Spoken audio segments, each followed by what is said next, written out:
তবে এখানে ওঠার জায়গাটা বেশ শক্তপোক্ত আছে, এটাই ভালো জিনিস। আগের তাতে ছিল না এরকম।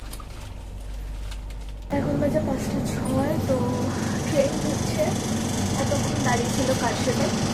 এটা কোনো প্রমোশনাল ভিডিও না, ঠিক আছে? আমরা নিজেরা টাকা খরচ করে গেছি এসেছি। তবে আমরা যাদের সাথে গেছিলাম তারা হচ্ছে যে গাড়িতে করে ঘুরেছি, তারপর হচ্ছে কি তোমার 4 বেলা যে খাবারটা দিচ্ছিল, ব্রেকফাস্ট, লাঞ্চ, ইভিনিং স্ন্যাক্স আর ডিনার, সমস্ত কিছু মিলিয়ে আমাদের টোটাল প্যাকেজটা কত ছিল 4 জনের, সেটা আমি আজকে এখন বলবো। Good morning everyone. আজকে হচ্ছে 15 তারিখ, সকালবেলা ঘুম থেকে উঠে গেছি। দেখো আমি যেখানে আছি তার উল্টো দিকেই হচ্ছে গিয়ে কি তোমার জুডিও। এটা হচ্ছে কদমতলা মোড়, ঠিক আছে? তো এখানে জুডিও আছে, দেন এখানে আরেকটা হোটেল আছে, এখানটা খুব জাঁকজমক। স্মার্ট বাজার আছে, আর আমরা আছি হোটেল গোল্ডফিন টিউলিপে। আমরা এই হোটেলেই ফার্স্ট দিনকে চেক ইন করেছিলাম, তার জন্য আমরা এই হোটেলেই, লাস্টের দিনটাও এই হোটেলেই আছি। আজকেই বেরিয়ে যাবো, চেক আউট করবো। চেক আউট করে কিছু কিছু জায়গায় যাবো, দিয়ে তারপর আজকে রাত্রিবেলা ট্রেন আছে, দেন বাড়ি চলে যাবো। তো ট্রিপটা আজকেই এন্ড হয়ে যাবে। আর কি বলবো, মনটা একটু খারাপ, কারণ অবভিয়াসলি কোনো ট্রিপে যাওয়ার সময় যে এক্সাইটমেন্টটা থাকে, ফেরার সময় একদমই থাকে না। আর এখন যাই, দেখি চা ঠা খাই। সকালবেলা এখন কটা বাজে? এখনও 7টা বাজেনি, 7টা বাজতে 10। ঘুমটা ভেঙে গেছে, কালকে 10টার সময় ঘুমিয়ে পড়েছিলাম, ওই জন্য কালকে তাড়াতাড়ি খেয়ে দিয়ে ঘুমিয়ে পড়েছি। এতটাই ঘুম পাচ্ছিল, এতটা টায়ার্ড ছিলাম। ঠিক আছে, যাই চা ঠা খাই। তো দেখো, এখানে দাদা যেখানে মানে আছে, জব করে, তার পাশেই এই দোকানটাতে আমরা এসেছি সকালবেলা ব্রেকফাস্ট করতে। এটা কি কচুরি না লুচি? পুরি। পুরি, আর এটা হচ্ছে তরকারি। দোকানটা ভীষণ বড়। দেখো, সরকার সুইটস। তোমরা যদি আশেপাশে থেকে থাকো তাহলে তোমরাও এসে খেতে পারো। দেখে খুবই টেম্পটিং লাগছে, খেতে তো ভালো হবেই, খাইয়ে গেলে ভালো হবে। ওইখানেই ছিল সরকার সুইটস, আর এখানে আছে সেন্ট্রাল ব্যাংক অফ ইন্ডিয়া। আমার দাদা সেন্ট্রাল ব্যাংক অফ ইন্ডিয়াতে কাজ করে। তো আমরা এসেছি এখানে দেখা করতে। তো ভিতরে গিয়ে আর ব্লগ করছি না, কারণ একটা প্রাইভেট স্পেস দেওয়া দরকার সবাইকে, তার জন্যই। তো এখন বাজে হচ্ছে 6:24। আমরা চলে এসেছি জলপাইগুড়ি স্টেশনে। আমাদের এখান থেকে ট্রেন আছে, তো এখান থেকে দার্জিলিং মেল আছে। 6:35-এ আসার কথা, 6:37-এ ছাড়বে। তো আমাদের ঘোরা শেষ, এখন বাড়ি ফেরার পালা। মনটা খুব একটা ভালো নেই, স্বাভাবিক ভালো না থাকাটাই কথা। তো আর কি করা যাবে, ট্রেনটা কখন আসে দেখি। দার্জিলিং মেল আসার দিনকে তো বিফোর টাইমে পৌঁছে দিয়েছিল, আর আজকেও যাচ্ছি মানে শিয়ালদাতে ঢুকবে, এখন বিফোর টাইমেই ঢুকে যাবে। বিফোর টাইমে না ঢুকলেও ঠিকঠাক টাইমেই ঢুকবে। তো যাই, আমাদের কোচ নাম্বার হচ্ছে B1, ওখানে আমাদের সিট আছে। ট্রেন এলে দেখাবো কোন কোন সিট অ্যান্ড অল। এমনিতেও আমি দার্জিলিং মেলের ট্যুর তোমাদের আগেই দিয়ে দিয়েছি এই মানে ফার্স্ট দিনের ব্লগটাতে, তো সেখানে দেখেই নিয়েছে আই গেস। তো ঠিক আছে, আজকে সকালবেলা দাদার ব্রাঞ্চে গেলাম, দেন দাদার পিজিতে গেলাম। পিজিতে গিয়ে আর কোনো ব্লগ টক করিনি। এখন এখানে চলে এসেছি স্টেশনে, জলপাইগুড়ি স্টেশনে। স্টেশনটা বেশ ফাঁকা, ওই দিকটা তো পুরোটাই ফাঁকা। দেখো,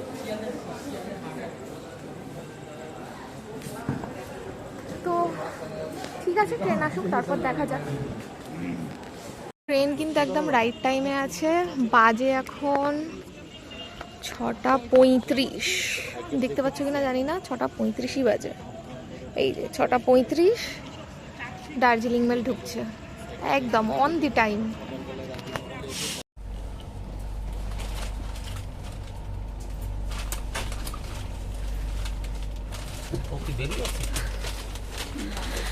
এই দেখো, এখানে 17টা মায়ের আছে, 19 আছে আমার, আর এখানে আছে 20। ট্রেনের ট্যুর আর দিলাম না, তবে এখানে ওঠার জায়গাটা বেশ শক্তপোক্ত আছে, এটাই ভালো জিনিস। আগের তাতে ছিল না এরকম। মা ঠিক আছে, এই যে দাদা, টাটা। একটা হয়েছে 3-4 মিনিট দাঁড়িয়েছে, 2 মিনিট হয়নি।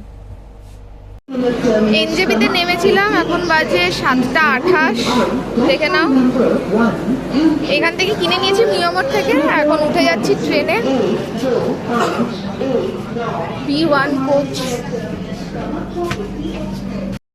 তো রাত্রিবেলার খাবারটা তো আমরা মিয়ামোর থেকে কিনে নিয়েছিলাম। আর দেখো এখানে 8:53 বাজে। এই স্টেশনটা কি ছিল আমার খুব একটা ভালো করে মনে নেই, এখানে জুম করেও না আমি ঠিক বুঝতে পারছি না যে এটা কী লেখা আছে। তোমরা যদি পড়তে পারো তাহলে কমেন্ট করো। তো আমরা রাত্রিবেলা বেশ ওই 9টা নাগাদই ডিনারটা করে তারপর শুয়ে পড়েছিলাম, কারণ ট্রেন তো ভোরবেলা পৌঁছে যায় ওই জন্য। এখন বাজে 5:06। তো ট্রেন ঢুকছে, এতক্ষণ দাঁড়িয়ে ছিল কারশেডে, দমদমে দাঁড়িয়েছিল, ঢুকছে, লোকাল ট্রেন ছিল দাঁড়িয়ে। তো পৌঁছে গেছি, সেখানেই শেষ হচ্ছে। আজকে হচ্ছে গিয়ে কি 16 তারিখ, চলে এসেছি কলকাতা। আমাদের ট্রেনটা কিন্তু একদম রাইট টাইমে ছিল, কিন্তু মানে সেই দমদমে ঢোকার মুখেই দমদমের জায়গাটাতে দাঁড় করিয়ে দিল আধা ঘন্টা, কিন্তু লেট হয়নি, একদম অন দি টাইম পৌঁছে গেছি। দেখো ঢুকে গেছি শিয়ালদা স্টেশন। এখন ঠিক কটা বাজে আবার ঠিক মনে নেই। যাচ্ছি এখন বাড়ির দিকে।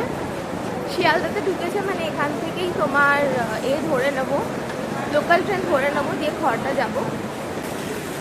যদি কিছু ভালো লেগে থাকে then please do like, comment, share and subscribe till then bye. তো অনেক দিনই হলো যে চলে এসেছি পাহাড় থেকে। তো পাহাড় থেকে আসার পর একদমই মন ভালো নেই, কারণ এখানে 42°C। তো বুঝতেই পারছো গরমে পুরো সেদ্ধ হয়ে যাচ্ছি। কলকাতাতে যারা আছে সেখানে সবাই বুঝতেই পারছে।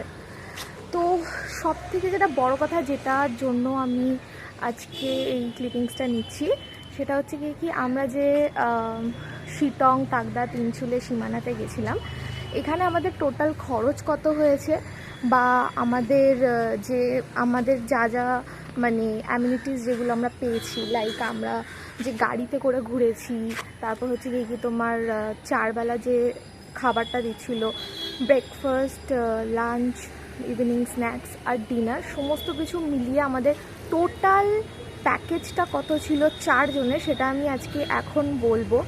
এই ক্লিপিংসটা আমি লাস্ট ব্লগের সাথে অ্যাড করে নেবো, তো তোমরা জানতে পেরে যাবে। তো আমাদের টোটাল খরচ হয়েছে 25,500 টাকা, ঠিক আছে, আমাদের 4 জনের মিলিয়ে। তো তোমরা যদি এটাকে ডিভাইড করো তাহলে তোমরা ইন্ডিভিজুয়াল পেয়ে যাবে। তবে আমরা যাদের সাথে গেছিলাম তারা হচ্ছে নেস্ট হোমস, ঠিক আছে। আর আমাদের এক্সপিরিয়েন্স ভীষণ ভালো, সেটা তোমরা আমাদের যে ব্লগটা আছে সেটা দেখেই তোমরা বুঝতে পারবে যে আমাদের এক্সপিরিয়েন্স ঠিক কতটা ভালো ছিল। আমাদের হোমস্টেজগুলো খুব ভালো ছিল, হোমস্টেজে আমাদের কোনো রকমের কোনো অসুবিধা হয়নি। খাবার তো খুবই ভালো ছিল, ইভেন ওদের জলটাও খুব ভালো ছিল, ঠিক আছে। আমরা কিন্তু জল কিনে খাইনি, প্যাকেজ ওয়াটার ছিল না, ওটা ডাইরেক্ট স্প্রিং ওয়াটার ছিল। ওরা আমাদের বলেছিল এখানকার লোকাল ওয়াটার, তো আপনারা খান, কোনো অসুবিধা হবে না, আমরা সেই জলই খেয়েছি। তো everything was so good, must recommended Nest Homes. মানে নেস্ট হোমসের সাথে গিয়ে এটা আমাদের ফার্স্ট এক্সপিরিয়েন্স ছিল নেস্ট হোমসের সাথে, আর খুবই ভালো এক্সপিরিয়েন্স হয়েছে। তো আমরা তো ডেফিনেটলি এরপর যদি যাই তাহলে নেস্ট হোমসের সাথে আবার যাওয়ার চেষ্টা করব। আর তোমাদের যদি ভালো লেগে থাকে তাহলে তোমরাও নেস্ট হোমসের সাথে যেতে পারো। এটা কোনো প্রমোশনাল ভিডিও না, ঠিক আছে, আমরা নিজেরা টাকা খরচ করে গেছি এসেছি। আমার মনে হয়েছে যে এই রিভিউটা দেওয়া উচিত, তার জন্য এই রিভিউটা দিচ্ছি। আদারওয়াইজ আমি ফেসবুকেও পোস্ট করব ওদের যে হোমস্টেজে আমরা ছিলাম, সেগুলো যে ফটো তুলেছি সেগুলোর একটা ডিটেল পোস্ট আমি ফেসবুকেও শেয়ার করব, তো সেখানেও তোমরা চেক করতে পারো। তো সেটাই হচ্ছে কথা, এভরিথিং ওয়াজ সো গুড। আর আমাদের যে ড্রাইভার ভাইয়া ছিল সেও ভীষণ ভালো ছিল। তো আমাদের গাড়িটাও কিন্তু 11 তারিখ সকাল থেকে 14 তারিখ বিকেল পর্যন্ত ছিল আমাদের সাথেই ছিল। মানে গাড়িটা আমরা যে হোমস্টেজে ছিলাম সেই হোমস্টেজগুলোতেই গাড়িটা পার্ক করা ছিল, ঠিক আছে। তো তোমার কোনো রকমের কোনো হেডেক থাকবে না, তুমি যাবে, জাস্ট তুমি ঘুরবে ওখানে, ঠিক আছে, যাবে, খাওয়া দাওয়ার কোনো হেডেক নেই, গাড়ি খোঁজার কোনো হেডেক নেই, হোমস্টে খোঁজার কোনো হেডেক নেই। যদি তোমরা নেস্ট হোমসের সাথে যাও তাহলে তোমরা এই সুবিধাগুলো কিন্তু পেয়ে যাবে। আর তার থেকেও বড় কথা হচ্ছে কি তোমার ওদের যে বিহেভিয়ারটা ছিল, এমনি জানো যে পাহাড়ের লোকেদের বিহেভিয়ারটা কিন্তু সব থেকে বেশি ভালো হয়, আমার তো মনে হয়। ঠিক আছে, তুমি এখানে মানুষদের কাছ থেকে এত ভালো বিহেভিয়ার পাবে না, এক্সপেক্ট করা তো দূর কি বাত। তো আমার মনে হয় যে পাহাড়ের লোকরা খুব ভালো হয় এই সমস্ত দিক থেকে। তো খুব ভালো একটা এক্সপিরিয়েন্স হয়েছে। আমরা আমাদের প্যাকেজটা ছিল 3 রাত 4 দিনের, যেটা হচ্ছে 25,500। তার মধ্যে হচ্ছে কি তোমার breakfast, lunch, evening snacks, dinner, এই চারটেই মিলই হচ্ছে তোমার ইনক্লুডেড ছিল। যখন হোমস্টেজে পৌঁছাচ্ছিলাম তখন আমরা লাঞ্চ করছিলাম। লাঞ্চে চিকেন আর এগ দেবে, আর ডিনারে যদি লাঞ্চে চিকেন দেয় তাহলে ডিনারে এগ দেয়, আর না হলে যদি লাঞ্চে এগ দেয় তাহলে ডিনারে চিকেন দেয়। আমাদের যে মানে এক্সপিরিয়েন্সটা হচ্ছে সেই অনুযায়ী বলছি। আর পরের দিনের ব্রেকফাস্টটা থাকে। তো এই জিনিসগুলো থাকে। আর একটা কথা, সেটা হচ্ছে কি তোমার আমাদের 3 রাত 4 দিনের ট্যুর ছিল। আর হচ্ছে কি তোমার 11 তারিখ সকালবেলা আমাদের এনজিপি টু এনজিপি ছিল। ঠিক আছে, মানে আমরা টিকিট কেটেছি কিন্তু নিজেরা, মানে ট্রেনের টিকিটটা আমাদের নিজেদের কাটতে হয়েছে। ওরা আমাদেরকে ওখান থেকে পিক করেছে শিলিগুড়ি জাংশন থেকে, আর ড্রপ লোকেশনও আমাদের শিলিগুড়ি জাংশনে ছিল। তারপর আমরা জলপাইগুড়িতে ছিলাম, যেটা তোমরা ব্লগে দেখতেই পেয়েছো। তো এটাই শেয়ার করার জন্য তোমার এই ক্লিপিংসটা আমি শ্যুট করলাম। এটা আমার বাড়ির ছাদেই আমি শ্যুট করেছি। এটা অনেক দিন পর, জানি ব্লগটা দেরিতে যাচ্ছে, কারণ শরীরটা খুব একটা ভালো নেই এই রোদের মধ্যে, গরমের মধ্যে শরীর একদম ভালো নেই, ওই জন্য আমি মানে এডিট করতে পারছি না। আর এই ক্লিপিংসটাও শ্যুট করা হয়নি, ওই জন্য এই ভিডিওগুলোও দিতে পারিনি। তো ঠিক আছে, যদি কিছু ভালো লেগে থাকে then please do like, comment, share and subscribe to sweet and tooth for more such sweet content. Till then, by.